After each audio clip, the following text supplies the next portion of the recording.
Vote. হ্যাঁ, সকাল সকাল গিয়ে বলতে বলছি যে ভোটটা দিয়ে আশীর্বাদ করবে। ভারতীয় জনতা পার্টির মনোনীত প্রার্থী আমি পশ্চিম ত্রিপুরা জেলা পরিষদ।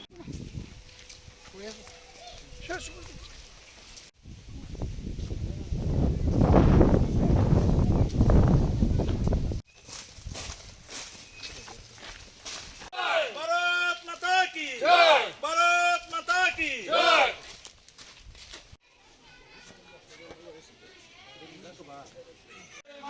वंदे मातरम वंदे मातरम। भारतीय जनता पार्टी जिंदाबाद जिंदाबाद जिंदाबाद। भारतीय जनता पार्टी जिंदाबाद जिंदाबाद जिंदाबाद। জনতি সরপঞ্চায়েত তোমরাকে বিপুল ভোটে জয় করুন জয় করুন।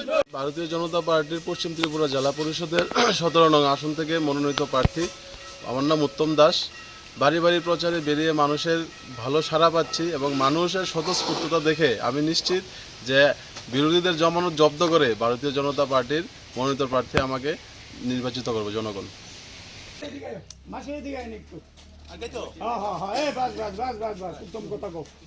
দাদা হেদিকে যান কেন আপনার তাই মনে নমস্কার। আগামী 8 তারিখ তো ভোট। হ্যাঁ, সকাল সকাল উত্তম কুমার দাস ওনারে পদ্ম বল চিহ্নে ভোট দিয়ে জয়যুক্ত করবেন এই আশীর্বাদ নামে দিবেন। 8 তারিখ ভোট। সকাল সকাল গিয়ে বলতে বলতে ভোটটা দিয়ে আমরা আশীর্বাদ করবো। আমার নাম উত্তম দাস, আমি ভারতীয় জনতা পার্টির জেলা পরিষদ প্রার্থী। হ্যাঁ।